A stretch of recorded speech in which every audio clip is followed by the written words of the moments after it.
सहारा India की रहस्यमयी सनसनीखेज खबर। जीवन बीमा का पैसा हड़पने के लिए जालसाजी करने पर सहारा इंडिया के एजेंट के खिलाफ मुकदमा। पूरा मामला क्या है दोस्तों, ये संक्षेप में हम बाद में बताएंगे। पहले इसका सारांश बता दें, क्योंकि अधिकतर यूज़र थोड़ी बहुत न्यूज़ सुनते हैं और आगे भाग जाते हैं, इसलिए उन्हें भी पता चलना चाहिए कि आज जो हम आपके लिए बड़ी अपडेट लेकर आए, इसमें सहारा के एजेंट के खिलाफ ये मुकदमा क्यों किया गया। दोस्तों, दरअसल एक बंदा सहारा इंडिया की इकाई में पैसा जमा कराता है एफडी के रूप में और उसकी मृत्यु हो जाती है, और सहारा इंडिया का एजेंट उसकी मृत्यु के बाद खुद उसका नॉमिनी बन जाता है। इसी को लेकर आज ये हमारी पूरी अपडेट आपके सामने हम लेकर आए हैं। पूरी भसुड़ी क्या है, चलिए दोस्तों शुरू करते हैं।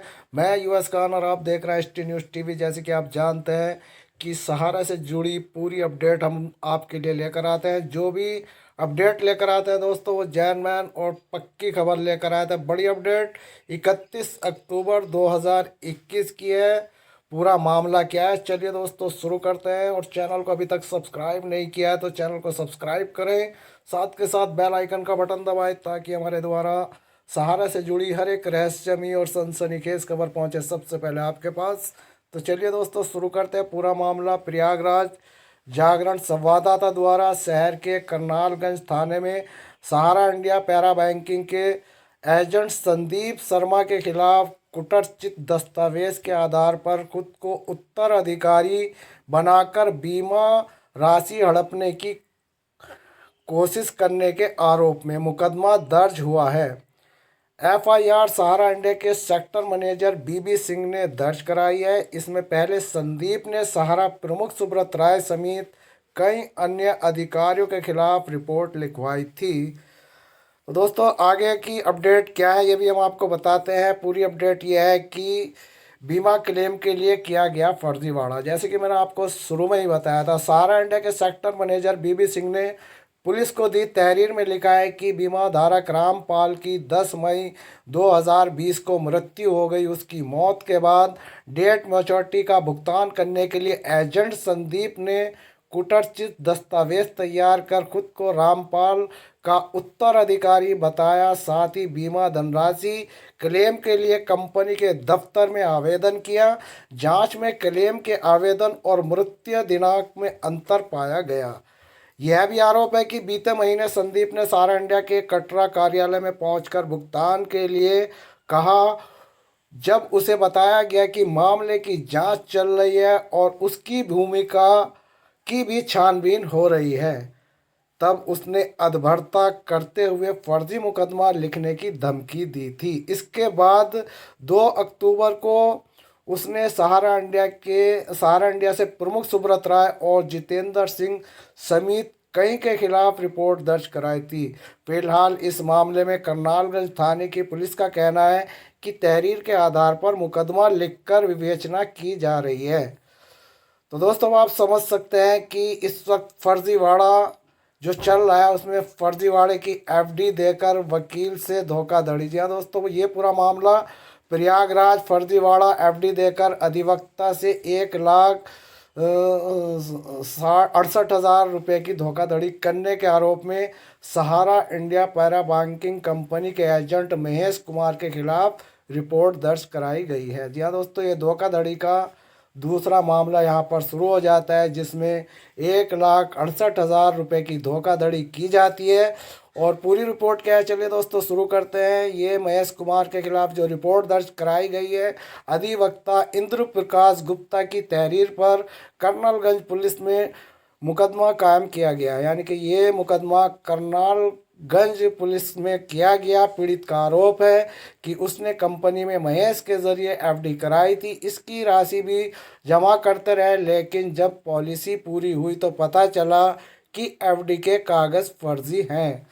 तो दोस्तों, आप समझ सकते हैं कि इस वक्त सहारा इंडिया के एजेंटों और इनके कर्मचारियों में किस तरह का सहारा इंडिया के अंदर फ्रॉड चल रहा है। निवेशकों के साथ किस तरीके से ये लोग गलत तरीके से इनके कागज़ यानी कि नकली इनके डॉक्यूमेंट तैयार कर देते हैं और पूरा पैसा अपनी जेब में रख लेते हैं। जब मामला सामने आता है तो दूध का दूध और पानी का पानी भी यहाँ पर हो जाता है।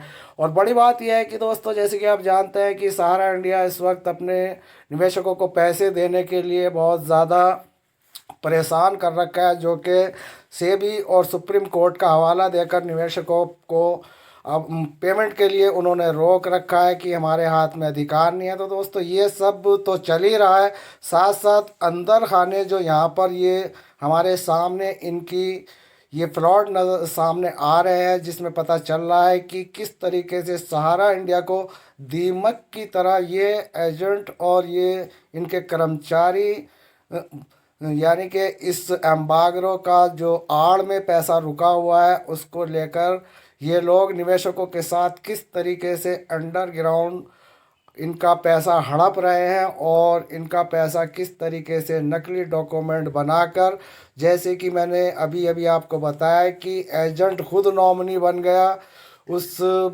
एफडी धारक का पूरा बीमा क्लेम लेने के लिए। तो दोस्तों, ये फ्रॉड हमारे जो सामने इस वक्त नज़र आ रहे हैं, इसमें सहारा इंडिया और सहारा इंडिया के कर्मचारियों की इस वक्त जो संगठित भूमिका चल रही है फ्रॉड की, ये बड़ी चिंता का विषय है। क्योंकि हमारी भारतवर्ष की जो इस वक्त जांच प्रणाली चल रही है उसका काम कुछ कछुआ गति से चल रहा है, जिसको लेकर पूरे हिंदुस्तान के सहारा इंडिया के निवेशक, जिनकी संख्या करोड़ों में है, और वो परेशान हैं।